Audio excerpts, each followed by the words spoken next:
Halo semuanya, kembali lagi di channel Raja Galba ya. Nah, di video kali ini saya ingin membahas tentang ada seorang nasabah pinjaman online legal OJK yang gagal bayar, lalu dia ini ditagih ya. Nah, penagihannya ini mengharuskan dia untuk membuat surat miskin atau surat keterangan tidak mampu gitu ya. Jadi dia ini galbay, lalu dia ini nggak bisa bayar, dia pun bilang ke DC-nya nggak bisa bayar. Nah, si DC ini bilang ke nasabah tersebut untuk bikin surat miskin di RT RW Anda itu. Ya, lalu dikirimkan ke kami surat miskin tersebut. Gitu ya. Nah, informasi ini saya dapatkan dari grup Facebook Raja Galbay, gitu kan, yang ada centang hijaunya. Oke, nah langsung saja kita lihat ya postingannya. Nah, ini dia ya. Dari Mas Kiki Aprian, Tu Raja Galbay. Oke. 2 hari yang lalu. Selamat sore. Mohon saran dari teman-teman semua yang pernah didatangi DC Aku Laku dan DC Tunaiku Amar Bank. Saya dipaksa suruh bayar tunggakan dan saya bilang tidak sanggup bayar. Nah, dari 2 aplikasi ini sama-sama mengatakan saya harus membuat surat keterangan tidak mampu dari RT dan RW. Kira-kira apa yang harus saya lakukan? Gitu ya. Jadi dia ini galbay di Aku Laku dan Tunaiku Amar Bank. Gitu ya. Nah, di sini ada beberapa hal yang ingin saya sampaikan. Yang pertama adalah DC Aku Laku dan DC Tunaiku menyuruh Mas ini membuat surat keterangan tidak mampu atau surat miskin ke RT RW. Itu adalah penghinaan yang keji sekali. Ya, maksud dari DC tersebut menyuruh Mas ini membuat surat keterangan tidak mampu, maksudnya adalah Anda itu miskin, silahkan dipertegas ke RT RW melalui surat miskin. Ya, jadi biar Anda itu malunya itu sampai RT dan RW Anda, gitu loh ya. Nanti bisa saja ditempelin keluarga tidak mampu dan lain-lain gitu ya. Nah, itu adalah penghinaan yang keji. Buat makan aja sampai minjol. Ya, kata DC Aku Lakunya, kata DC Tunaikunya ini ya, makan aja harus pakai uang pinjol, harus pinjem dulu. Betapa miskinnya nasabah ini, gitu kan. Ya sudah, kalau Anda tidak mampu untuk membayar, silahkan bikin surat keterangan miskin agar disahkan Anda itu benar-benar miskin. Lalu kirimkan ke kita, gitu ya, ke DC ini, gitu ya. Itulah DC pinjol yang sekarang ya, gambaran DC pinjol yang sekarang. Oke, ini dari Mas Kiki Aprian ya. Lalu ketika Anda itu sudah dikenal di masyarakat bahwa Anda itu orang miskin, gitu ya. Anda sudah bikin surat miskin di RT RW. Apakah pinjol Anda akan lunas? Apakah DC Aku Laku ini akan melunasi pinjol-pinjol Anda? Apakah DC Aku Laku dan DC Tunaiku ini akan menghapus hutang-hutang Anda? Jawabannya tentu tidak. Ya, tentu tidak. Karena ini hanyalah penghinaan kepada Anda saja. Ya, kalau semua hutang pinjol bisa dilunasi atau dihapus dengan surat miskin, maka tidak akan ada yang namanya pinjol. Ya, pinjol itu produknya jual beli uang, ya. Saya berikan kepada nasabah 2 juta. Nasabah wajib mengembalikan 2.500.000. 500 itulah keuntungan saya. Ya.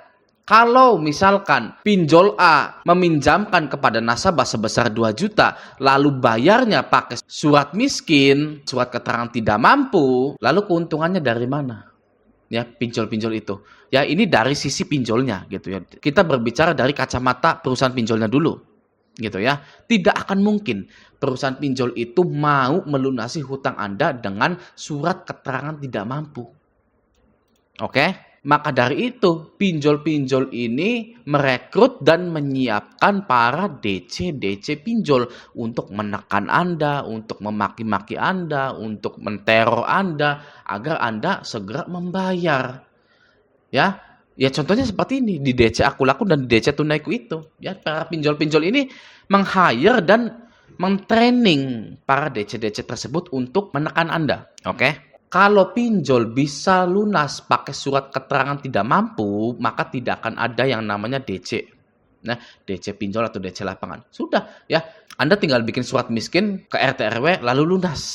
Gitu kan. Ngapain ditagih-tagih? ya. Wong bisa lunas kok pakai surat keterangan tidak mampu dari RT dan RW.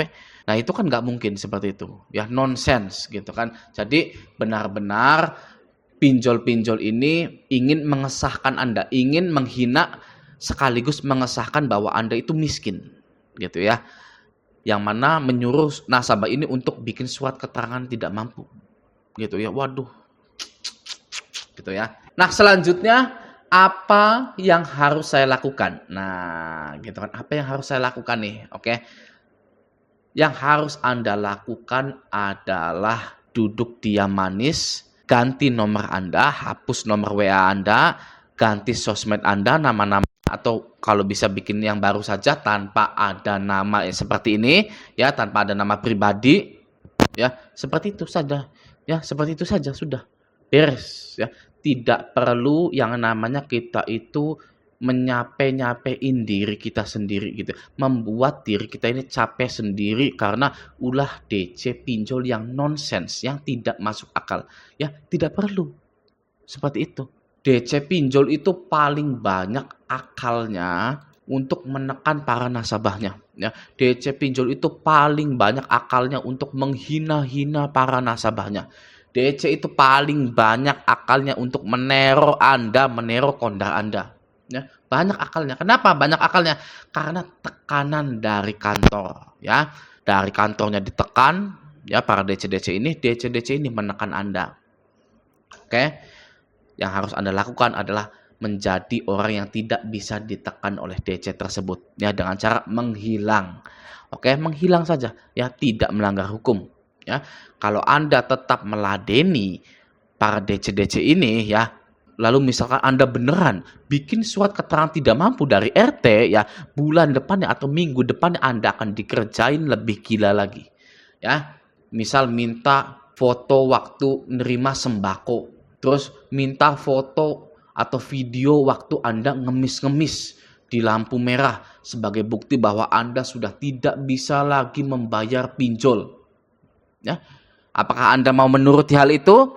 Ya kan? Ya, tidak perlu. Apakah Anda mau dihina-hina seperti ini? Ya, wajib membuat surat keterangan tidak mampu dari RT dan RW. Ya, apakah Anda ini, ya, coba Mas Kiki hubungi saya. Apakah memang benar-benar sudah membuat surat keterangan tidak mampu, gitu kan? Kalau sudah, waduh, itu bahaya. Ya, Anda wajib membuka mata Anda, yang merefresh otak Anda lagi. Oke, jadi buat para nasabah yang gagal bayar, jangan pernah menghiraukan DC ketika Anda itu gagal bayar. Oke, pokoknya potong semua atau hilangkan semua akses pinjol untuk mengontak Anda.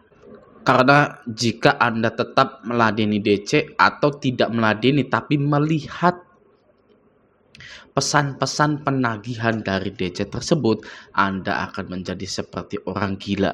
Ya, ketika kewarasan itu sudah tidak ada lagi di dalam diri Anda karena Anda sering menerima asupan penagihan-penagihan dari DC tersebut, maka yang terjadi selanjutnya adalah hal yang akan merugikan Anda.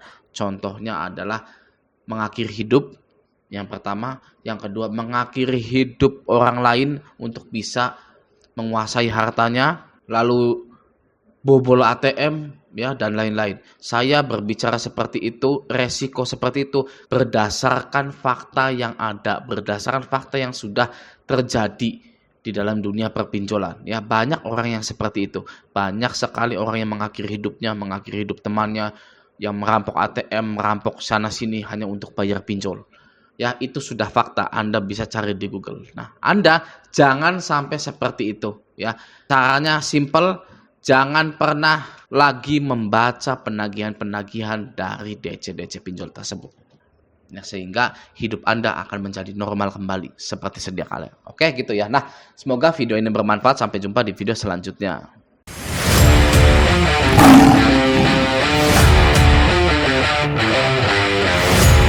Kita berbicara dari kacamata perusahaan pinjolnya dulu, gitu ya. Tidak akan mungkin perusahaan pinjol itu mau melunasi hutang Anda dengan surat keterangan tidak mampu. Oke? Maka dari itu, pinjol-pinjol ini merekrut dan menyiapkan para DC-DC pinjol untuk menekan Anda, untuk memaki-maki Anda, untuk menteror Anda agar Anda segera membayar. Ya, ya contohnya seperti ini di DC Aku Laku dan di DC Tunaiku itu.